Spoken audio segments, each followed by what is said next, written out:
Have you ever heard about autonomous trucks? Do you think it's even possible that one day these trucks are going to be driven not by a real trucker, but by artificial intelligence? Is it science fiction or is it our future and it's closer than we think it is? Let's move to US and check it out. Hi Michael. Hey Iwona, nice meeting you. Nice to meet you. Where are we? We are at Kodiak Robotics. Kodiak Robotics is an autonomous trucking company. So we are making trucks drive themselves. And we are here in Dallas in our operations office. So Kodiak is headquartered in Mountain View, California, and have most of our fleet doing commercial operations here in Dallas, Texas. So wait, so are you doing like tracking or like autonomous driving, or it's like all together? So currently it's all together. Currently we operate as a small carrier. How many trucks do you have? We have a fleet of 32 trucks. All of them are autonomous? Not all of them are autonomous. They are in different kind of build phases. Some of them are still stock trucks, some of them are currently being built, and some of them are already running on the road. And so we do commercial operations here that is operating like a trucking company, but only to learn what it takes to do that. Right? We are not in the future wanting to be a trucking company. We want to be a technology company, meaning we will provide our technology to carriers who are our partners, and they will then deploy that technology. So right now, yes, we operate as a trucking company, but in the future, we'll really just provide technology to carriers. Okay, that's very interesting. So if you said that your headquarters is in California, why are we here in Texas? We are here in Texas because there are more trucks and there's more happening in Texas. And you as a truck driver typically appreciate when you see where the trucks are really deployed, right? Where they're actually hauling freight, where there's actual commercial operations. In Mountain View, we have mostly development operations. It's all a little bit of a smaller scale. So typically, people who are operationally minded really enjoy seeing the Texas style. So at which point you are right now?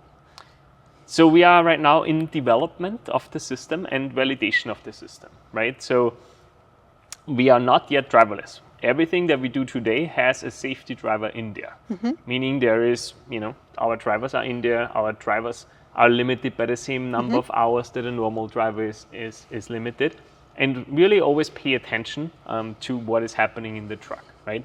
If there's any issue or if they are not happy or not comfortable with anything, they are always there to take over, and then we will basically just learn. Right? For every of these, we call it driver interventions, we will actually learn. We will ingest the data, we will look at the data, we will see what was going on, what could we do differently. So we are currently in the development stage, not yet driverless. Okay, so can your trucker run through social media or read a book while driving? Because this is how I can imagine the job like for the truck right now. Okay, so the truck is doing his job and I can actually do my work or something for myself. Absolutely not. No, absolutely. I don't want this job then. Absolutely not. No, it's safety is the most important thing, and safety is really everything we do here, right? And so our truck drivers are very well trained on the system, meaning they all come with many, many years of experience with a perfect driving record.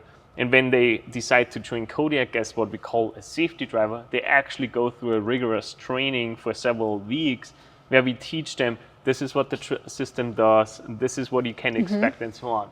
But it's very important that they are at any given point of time able to take over, right? So they cannot read a book or anything like that. They are absolutely attentive at every given point of time. And how many hours a day they work? So they can, just like the regulations in the US allow it, they can drive up to 11 hours. There's no difference between having an autonomous or partly autonomous truck versus a humanly driven truck. We don't believe in trying to stretch the limits or something like that. So we just do whatever the regulations require us to do. And is it going to look this way, like in the end of the day? Is that how do you imagine like autonomous truck driving? No, in the future, we absolutely want to be fully driverless, right? So we want no driver on board? No driver on board, correct.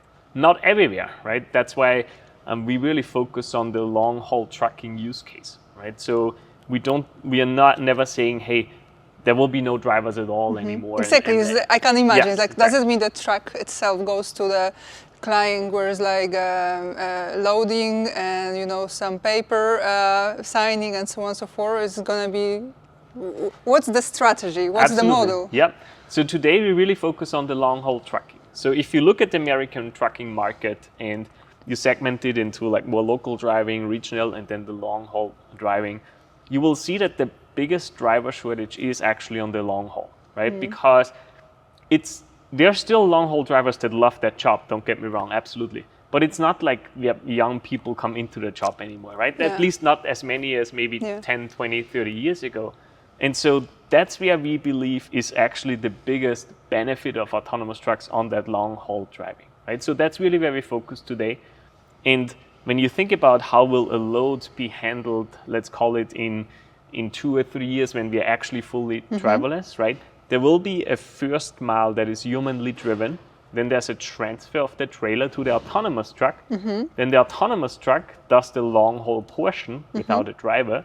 And then in the end, towards the customer delivery, there is again a trailer transfer happening to a humanly driven truck, and that human operator will deliver at the DC and provide a great customer service because they like to see the people there, they like to see the drivers there. So we're just for now focusing on taking out or really automating the long haul. So just to summarize, so it means that we have like the first part, like the first mile, where there is like a job for a trucker. So whatever we do just right now, and then the trucker comes to the loading area, he make a pickup and make sure everything is ready. Who's taking care of the loads and the weight on the axis and so on? There's an issue about it, right? It's a perfect question.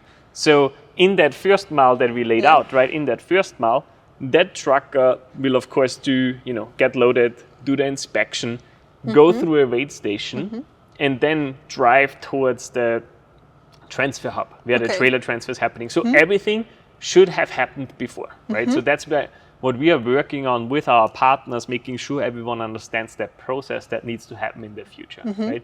And then of course at this transfer hub, we will again inspect the truck and the trailer, right? We will not send any truck before being fully inspected, and then we send it on the way. Okay, so it's like the first mile, and then there's like a long haul, right, through the whole US. That is like doing your system, and then when the truck arrives to the destination, or again to the hub. Exactly. There's again a transfer hub, and then it will be handed over. Now, there is in certain cases where, let's call it a distribution center, is actually very perfectly located to the highway, and there's a lot of volume between one and the other distribution center. There could in the future be a case where you don't need to have that trailer transfer. But again, for now, this is how we are starting with that kind of trailer transfer and with that long haul focus. So we've got like 3 stages, right? First mile and driving and the last mile. Yeah? Correct. Yeah, and the first in last mile is a job for a trucker. Correct. Okay, I'm just trying to absolutely. understand, because me, from the point of view of the trucker, I know that many of people watching me right now, they are wondering. So does it mean like that in 10 years' time there will be no job for me? Absolutely not. So we are convinced that whoever is a truck driver today can retire as a truck driver, and we are convinced that there is a big demand for truck drivers in the future, maybe even more than today. Now, I always say that if you think about this, there is a big gap between how many truck drivers we would need, driver shortage, and how many truck drivers we have. That gap is constantly getting bigger, right? And we don't have any good solution to close it. Nobody has one. Autonomous trucking will be one. Now, if we close that gap just a little bit, we have actually not lost any truck driver's job. We have just closed the gap with autonomous trucks, right? So we really believe it is absolutely not eliminating truck drivers' jobs. It is just putting truck drivers where the conditions are actually better for them, where they don't have to be on the open road forever or like for weeks, right, at a time. And it is automating the job that is repetitive, that many people don't like anymore anyways.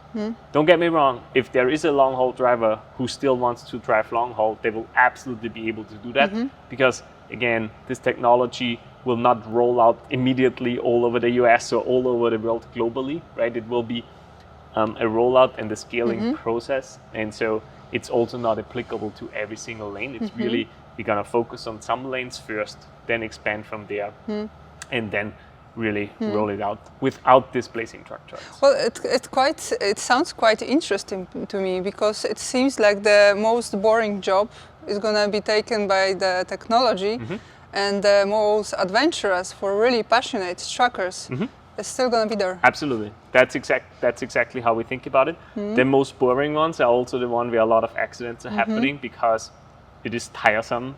You know, people get bored, people start reading books, as you said, right? And that is exactly what we try to avoid and what we try to automate. Okay, I must ask this question. What if the tire blows up? Yeah, absolutely. I had to. They asked me like 1,000 times, what am I going to do when the tires blow up? We get that question all the time from some of our customers. What actually happens? Now, let's take that actually back one step, not just to the tire blowout, but in general, what happens if there's anything wrong with the system, right? Our truck does health checks every 100 milliseconds. It checks everything on the truck, from like the sensors to the tire pressure to everything else that lives on the truck, right? And if any of these things goes wrong, the truck can go into what we call a fallback, or in other companies call it a minimum risk condition, meaning the truck can pull over to the shoulder and come to a safe stop. And now, if a tire blows out, it is exactly that process that is going to happen, right? The truck detects, oh, there's a tire blown out, and it will actually come to a safe stop. If there's a shoulder, it will come to a safe stop on the shoulder. If there's no shoulder, it will come to a safe stop in the lane. The cool thing about that autonomous truck is the reaction time is way lower than the reaction time of a human driver, right? And so if a tire blows out, it can immediately correct and really steer the right way. We've actually showcased that in a video, that we can bring the truck to a stop with minimal deviation from the kind of the center line. All right, and so the truck is stopped safely on the hard shoulder, and then what? Is it going to stay there for hours, or? So it depends on what the issue is. In let's say it is actually a blown tire.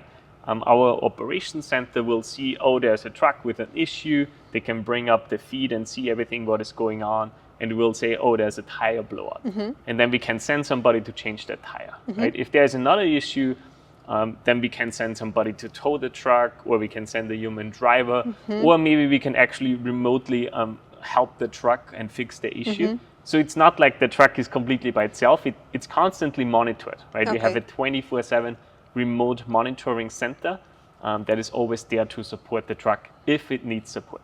Okay, I see. So it's actually like in any other cases, like right now, or most of the tractors. Correct. You also have like a dispatch center, somebody who is there, and so we have exactly the same, can dispatch help and can really make sure that the truck is on the road again. But what about the chains? Here in the US, on some roads, it happens that it's like very snowy or windy, and there is like obligatory using of a chain. Who's going to chain up the truck? Yeah, absolutely. So first of all, there are actually automated chain solutions that are not putting on trucks on a tire, but they're basically circulating the chain under the tire, right? Those solutions actually exist, and we can always deploy that. Now, today we really focus on the Sun Belt, meaning the south of the United States, where it actually doesn't snow, it doesn't get icy, and that is really where we believe the technology will roll out first. And then in the future, of course, we'll go to the northern states where there is more snow, where there is more ice, and we will work on kind of that traction challenge. But there are solutions to all of these things. It's more of where do we need to focus today. But is it possible that the truck will refuse driving? Yes, absolutely. So the truck will do a health check and also an environment check, right? And let's say it is too icy, or it is for some reason it is out of its ODD. So the truck has an operational design domain that describes where it can drive, in which conditions it can drive. And if the current conditions are outside of that ODD, the truck will say, hey, it's not safe for me to operate. I'm going to stay here until conditions clear, weather changes or whatnot. So it's absolutely possible. And the truck is constantly checking for those kind of things. Okay, I see. So in the end of the day, you think that the system is will be able to operate throughout the whole US? Yes, Okay. absolutely.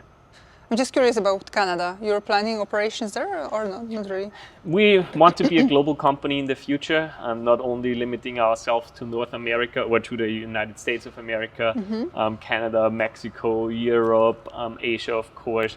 There's a lot of interest coming from Australia, Brazil. Those are all countries that have a lot of freight movement. India, for example, is also very interested. So this is absolutely going to be a global solution. But again, we need to focus on something, and that's really the United States and mostly the southern part for now of the United States. I made a little research on the market, and I see there are like few companies like working on autonomous trucks and solutions. How are you different from them? Yeah, good, very good question. So I think Kodiak has many differentiators. Some of them on a technical level, some of them how we really approach things. So first, you will notice about Kodiak, we are, everything that you see in here, it's absolutely safety minded, right? Every process we do, from operations, from however we approach any problem, it's always, every engineer asks himself, is this fundamentally safe to do? And that mindset and that culture, I think, is a very important one, and one that really differentiates Kodiak. And then there are a couple things from a commercial perspective, or from a technical rollout perspective, I should say, actually.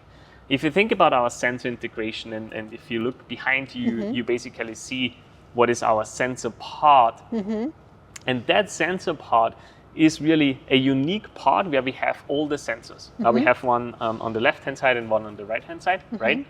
And it is fundamentally different on integration level compared to most of our competitors. Most of our competitors have all the sensors kind of on the roof mounted. And we, from conversations with carriers and our future customers, have discovered that having it mounted in one single unit that we can easily change, take off, and put a new one on, is just fundamentally different and easier for them to maintain and to keep the truck running, which is most important to them. Utilization is such an important topic to them, right? So that sense integration is really different. The additional technical difference is our approach to mapping. Some or many of our competitors, really most of our competitors, use what they call a high definition mapping approach, because their development, or not always, but for some of them, their development is coming from passenger car vehicle automation. And they have started to use... So they use old maps? I don't want to call it... the old, but the one that they... Yeah, I don't want to call it old, but it's a different approach of mapping, right? It's high definition maps, meaning they have been developed in the beginning with the city street use case. So you need, you want to know everything around it to help you with localization. Now, at Kodiak, we have started focusing on the long-haul trucking, as I mentioned, on the highway driving, right? And so we have done a fundamentally different mapping approach. We call it sparse maps. And it's basically just very high-level information of what's the connectivity between lanes, where are the lane lines. And then we basically put the truck out there, and the truck orientates itself to the lane lines. Fundamentally different, and you can read up on it on our website. We did a whole kind of white paper on why we think it's better and why we think it's the most scalable approach, and most importantly, the safest approach, because our maps will never be outdated. They constantly update, and you can only do that if your map is fairly compressed and low in size, and for us, that's the case. So does it mean that whenever your truck is on the road, it learns something new? Absolutely, correct. That is exactly what it does. It's actually constantly gathering this data. And let's say there is a construction zone or there's something that changed, it will actually say, that looks different compared to what I have been trained before. We need to update that map. And then it can basically afterwards send that data to our center, right? And update our map. and then distribute it to the fleet again that the map has been updated. Okay, so this is about the infrastructure, but Yep. what about the other part, like the software, like the way the truck reacts to some things, that situation that happens on the road? It's constantly learning. So all the data that we generate is, of course, ingested and analyzed, right? So let's say there's anything that our team was not happy with from the truck performance, we actually can resimulate all of that. We actually see, okay, on the newest software, what would that look like, and so on. So it's really constantly learning from all the miles that we are gathering, but not only from on-road miles, most importantly, actually from simulation, right? So everything that we do on the road can be resimulated, will be resimulated with the software at the time, but then let's say 1 month later, there's a new software, right? It will be resimulated again. And so the system constantly learns and constantly trained. I am very curious if transport companies will really go for that solution, because every probably month or few weeks, I see on the American news that there is like huge insurance claim for a trucking company after some truck accident. It can be like millions of dollars for an accident involving a truck. Aren't they even more afraid when it comes to this autonomous solution? Yeah, what you're referring to is what is referred to in the US as nuclear verdicts, where there are millions nuclear verdicts, where there are millions of dollars, sometimes up to $100 million paid for a truck that got into an accident, right? All the trucking companies want to get rid of those. Yeah. It's like probably, but there's insurance, sorry to disturb you, but because sometimes people think that, okay, you have insurance, whatever happens, the insurance is going to cover it. Do they really cover it in the US? So some trucking companies have gone out of business because of those things. Not everyone can afford an insurance that has such a high limit. It depends on how big the company is, right? But so many trucking companies see autonomous trucking as one of the solutions for that, because that truck will never get distracted, right? It will never be drowsy or drunk or whatsoever. It will always be attentive and always make sure, again, with the health checks that I mentioned, that it's operating perfectly fine within its conditions, right? And so it's a fundamentally safer approach in the future. That's just one reason why autonomous trucking, or where carriers are going for it. There's many other reasons. There is, as of course, they can generate more revenue, right? Because now the truck is not limited to 11 hours of driving. And in fact, those 11 hours are in the US on average roughly 7 hours, right? So they're not limited to that anymore. They can generate way more revenue. Then there's also a sustainability benefit, where they can decrease the fuel consumption for different reasons.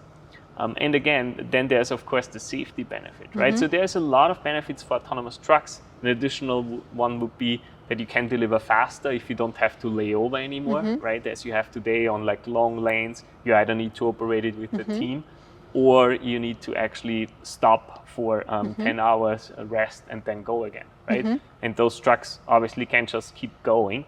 And so there's many benefits, and many carriers are really excited about this, right? They want to be part of the development. So we work with several of the largest carriers in the US to really collaborate on what that solution needs to look like, because it's not one size fits all, right? It's really a collaboration with them. How does it fit into their operations? Where does it fit into their operations? And how does it really integrate with all their systems? I see. There's one question that is going through my mind. Do you have any technology already that when it comes to some parts of the truck that is not very famous or that is not in use? I remember that you told me something about tires. I was like, what? And there was some system that it can be checked by itself. Not sure exactly what you're alluding to. No, I was talking about that the sensors in the tires, which sense the information about the level of the usage, let's say, of the exploration of the tire, which predicts when it needs changing to prevent situations like tire blowout or something like this. Yeah, absolutely. So what you have today, many trucks do have is a tire pressure monitoring system, right? And we of course utilize that. But what several really tire companies are exploring is actually a tire mounted sensor, meaning using the entire tire as a sensor as data, right? And based on when has it been last inspected, how many miles has it been driven, actually do predictive analytics on when it might blow out or when it might need to be retread, right? And so there are companies that are actually exploring that and that are really working on that, and we will want to utilize as much of their data, as much of their algorithms in the future. We actually work together with Bridgestone as one of our partners and investors on what does this technology look like and how can this technology feed their data and their information into our system. It's there's still one thing that comes to my mind, because you said at the beginning that that system makes a healthy check every few times a second. Remember? Yep. 10 times a second. Yeah, 10 times a second. And I as a trucker know that some sensors sometimes doesn't work because of the snow, because of the temperature, and so on and so forth, just to make it clear. So does it mean that one of the sensors in the system does not respond? What will be the reaction of the system? Yeah, absolutely. When one piece doesn't respond? Yeah. So if one piece doesn't respond, let's say it's a LiDAR sensor, right, that does not send back data, the truck will say, can I live without that data? And if not, the truck will pull over to the shoulder, right? Now, in the future, there will be different levels of degradation because not every sensor has kind of the same weight, right? But that's the basic system. Whenever something is not healthy, the truck will pull over to the shoulder and come to a safe stop. Okay, I see. But there is one more question that comes to my mind, which is prevention against terroristic attacks, against cyber hiking and so on and so forth. Yeah, absolutely. I think this is a very important topic, and it's something that we take very seriously at Kodiak. Everything that is related to cybersecurity. So most important it is to note that everything that is safety related is contained on the truck, right? So the fallback that I just described to you, those health checks, everything that is motion planning related and that is related to decisions on the truck is contained on the truck, right? So nobody from the outside needs to constantly tell the truck what to do, right? So that's actually contained. And so the truck can always overrule if there is anything coming from the outside. It can always say, no, that doesn't make sense, right? So it's fundamentally important that you build your system that way. And now, of course, hacker is a topic everywhere. We actually just built a team. We actually hired one of the most recognized cybersecurity experts in the world. And he really helps us making every employee at Kodiak kind of a safety or security employee, right? And really making everyone make sure that everything that they do is fundamentally safe and secure. And so we are very much thinking about that topic and are top of mind of it. How do you think this company will look like in 10 years' time? Yeah, so 10 years' time, obviously we operate several routes with driverless trucks, right? We will see where we are on a global scale at that point. As I mentioned before, we certainly want to be a global company. But yeah, so many routes will be operated in an autonomous fashion, which is, of course, exciting for us. Do you think by that time the truckers will be able to talk to the truck while operating the loadings, and also then you say, okay, now you're good to go safely, and so do you think that it will happen a little bit differently? So at these transfer hubs that I described, right, or wherever the truck is actually launched from, let's just put it like that, there will actually be an operator there, right? There will be an operator who are having kind of an interface and who then say, hey, I did my inspections, hey, the truck is fueled, hey, I walked around the truck, did enhanced pre-trip inspection, and then say truck is good to go, and then they give the good to go, right? And so then the truck can leave. That's overly simplified, but then the truck can leave. So they will not talk to the truck, but there will be apps and there will be interfaces that they can basically communicate with the truck.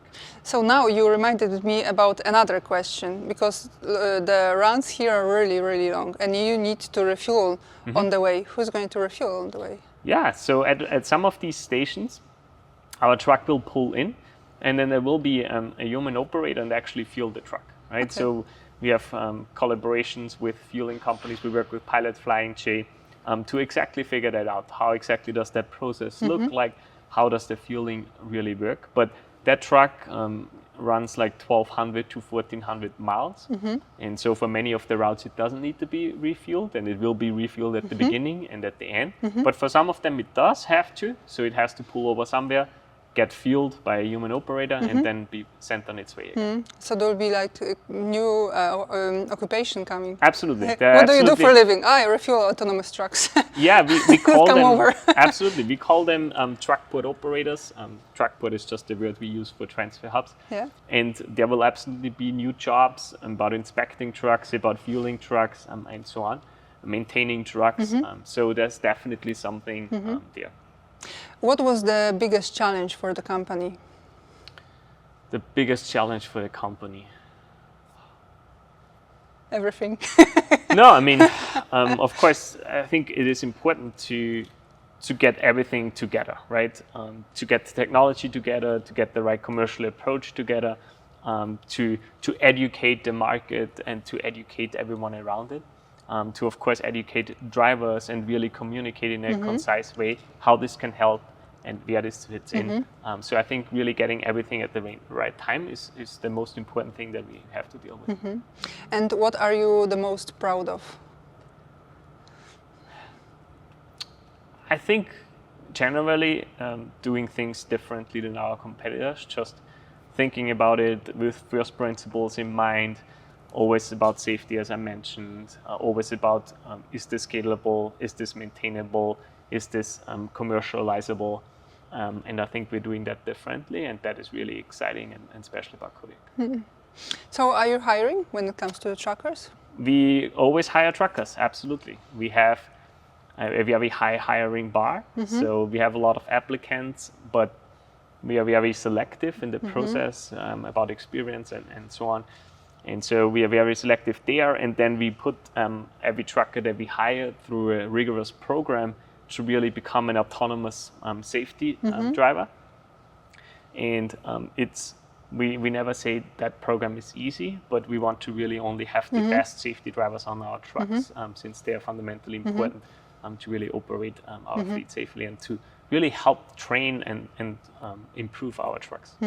So guys, if you want to be part of the history, you can apply. Who knows, when maybe you will get lucky. Absolutely. Is it possible that I have a run like with this truck? I mean, with the autonomous truck, or? Yes, you will get one. Sorry, I'm scared. Absolutely. I'm scared. Let's go, guys. Can I see that the driving? You can't. As I mentioned, our drivers are trained for several weeks. It's a very rigorous process, but you can take a ride in the truck. Cool. Anyway, thank you so much. Hi. Thank you. Thank you. Good luck for you. Have fun on your ride. Yeah, we'll be following. Perfect. Thanks. Bye. So I come here, right? Yes. So. Just grab right there. Yeah. How was the ride? Oh, it was. I was surprised. It works. It does. Yeah, but it was very smooth. It was really smooth. Yep. And the traffic in Dallas is so crazy. I know. It is crazy. We put our trucks on purpose into a difficult environment so it can actually learn and be trained well. And we like to hear that it was, we call it uneventful. Yeah. Nothing special happened. That's exactly how we like it. I was surprised. It could even see like the person, and there was like truck on the hard shoulder, and it slowed down. Absolutely. Wow, It reacts to everything. Wow, it was so much better than I expected. Glad to to be hear. honest. Glad to hear. So does this technology applies for all brands of trucks? Yeah, so we currently have it integrated on a Kenworth truck, but The system is designed to be platform agnostic, right? All of our sensors, as we discussed our sensor pod approach before, that sensor pod can be taken and put onto a different platform and integrated there, right? So nothing that we do is specific to one brand, aside from the mounting point of the sensors. Yeah. So for a different brand, we just need to find out the different mounting point and then we're good to go. Oh, yeah, yeah. I learned that in America that truckers say, keep the greasy side down. What shall I wish you?